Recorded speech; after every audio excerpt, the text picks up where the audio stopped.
Hello everyone, and welcome to Raven Fed, a YouTube channel dedicated to spiritual practices and disciplines to help us get through difficult times in our lives, and particularly now in the midst of the COVID-19 pandemic. This is a channel to help you find ways to stay a calm, centered, non-anxious presence in the midst of the changes that are happening so rapidly around us. I'm Reverend Lisa Talbot, a United Methodist pastor serving Homer, Alaska, and I'm so glad you could join me today. Today, the discipline that we're talking about is ritual. Now, ritual can be a very big, heavy, loaded word, but we all have rituals in our lives. There are some rituals that we practice, things like wedding ceremonies, funerals and memorial services, sacraments of the church like baptism and the Lord's Supper. But we also all have rituals, daily rituals in our lives. We have what we like to do in the morning when we first get up, what our little morning routine is. Sometimes we have a nighttime ritual, ways that we get ready for bed. And so today we're going to talk about the importance of daily rituals to help you stay grounded and centered and calm in the face of change. I have my cup of tea here with me, and I invite you to pour one for yourself and settle in for a chat.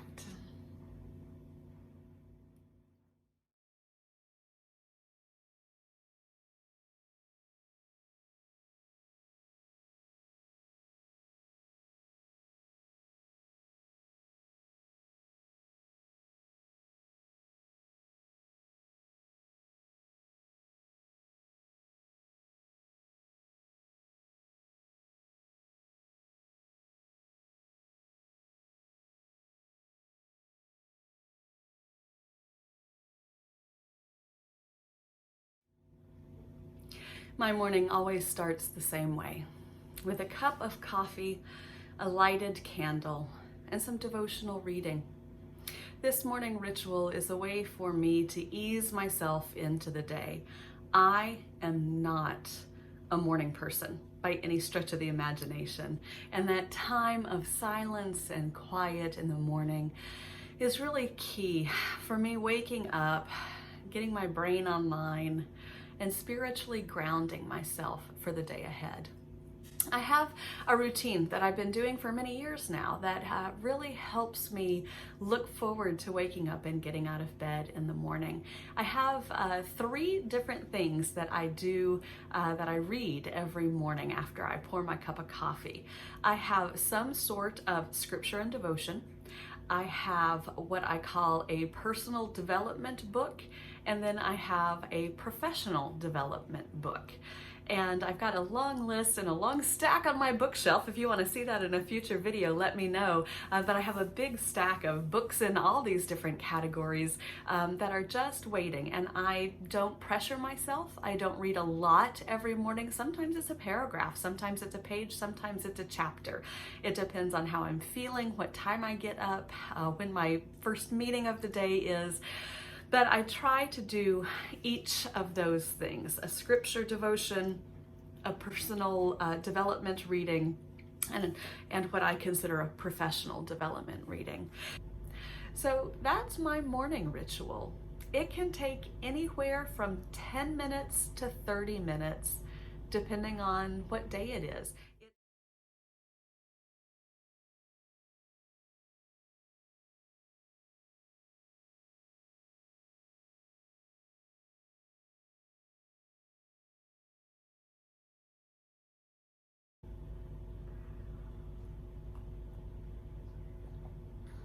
Nothing says relaxation to me like a cup of tea. And that's my afternoon ritual.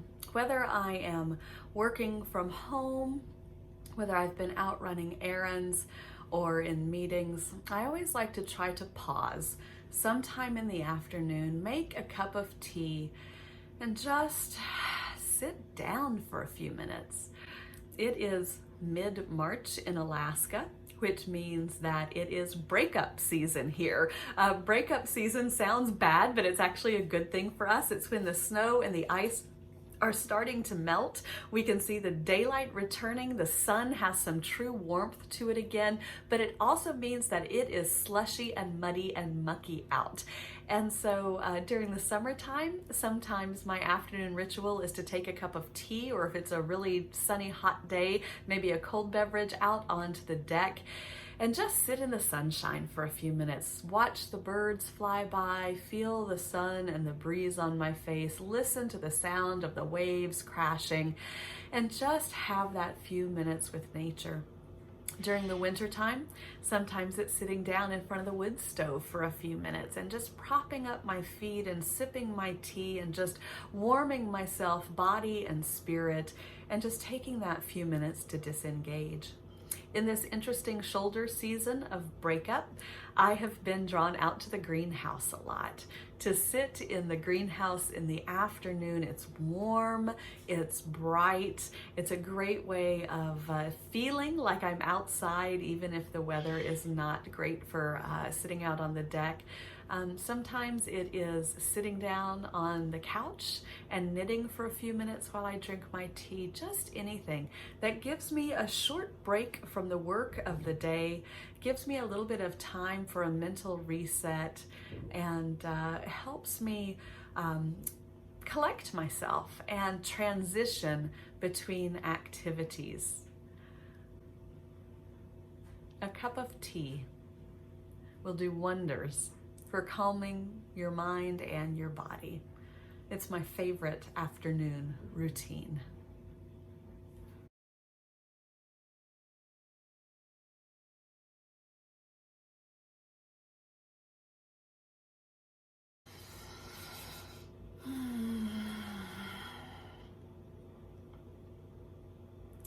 In the evening, I like to disconnect from work and the world by indulging in some of my favorite forms of creativity.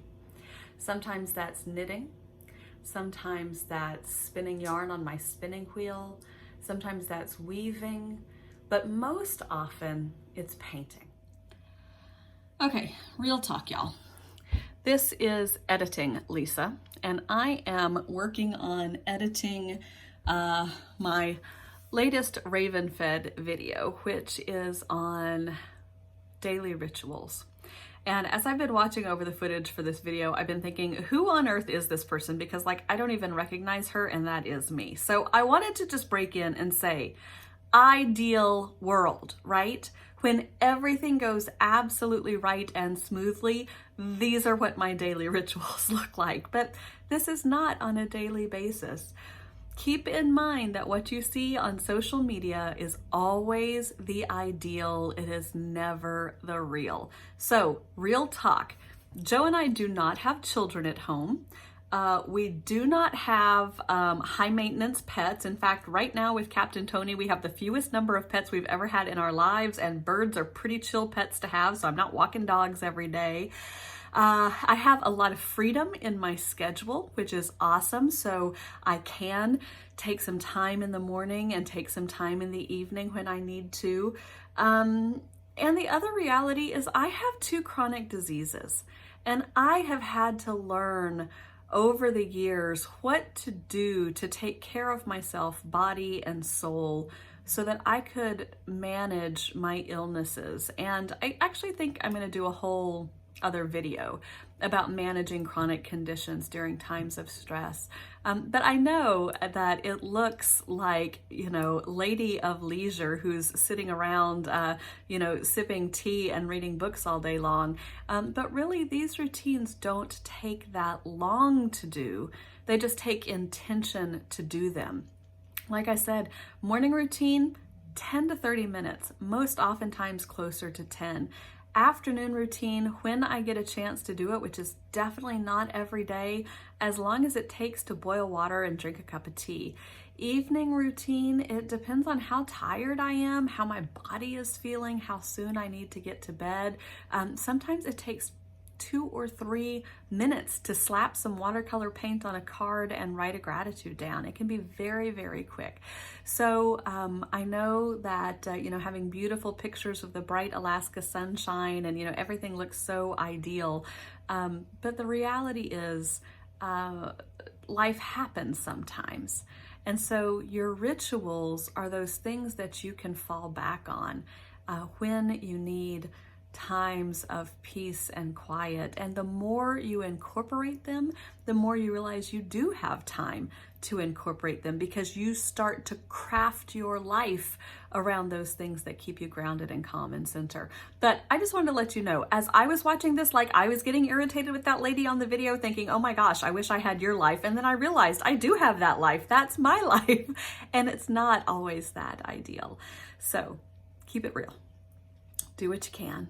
Incorporate what rituals you can and see what differences they make to your life. Okay, back to editing. I found a evening practice that I've just been loving this calendar year, and it all started by accident. My husband was ordering some special index cards that had to-do lists on them, and he accidentally ordered from the company instead these little date index cards where every single day has its own card and to-do list on it.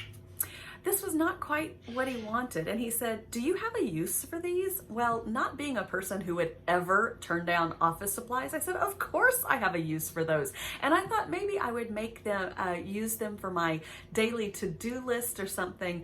But then one time I was sitting down at my desk with my watercolors out, and I thought, what if I did a painting a day? Wouldn't that be neat? And then I thought, what if I did a painting a day and added to it what I was grateful for that day?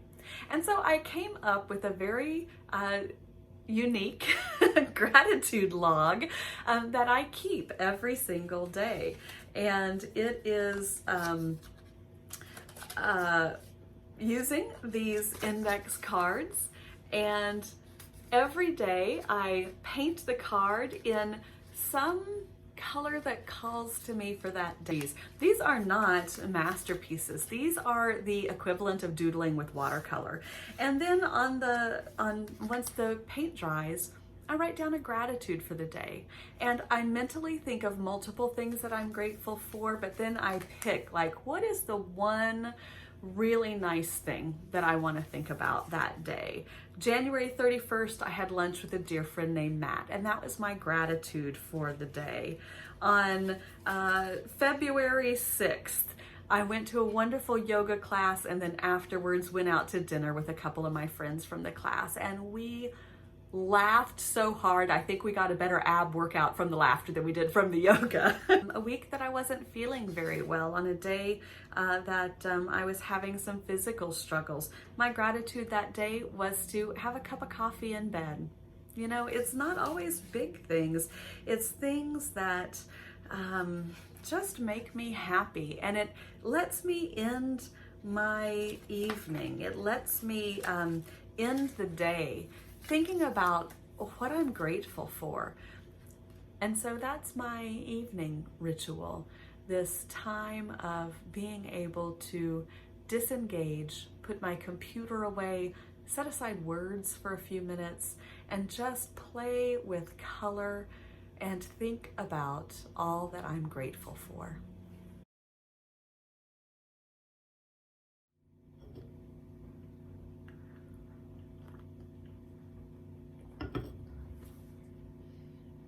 Hello and welcome to Raven Fed, a channel devoted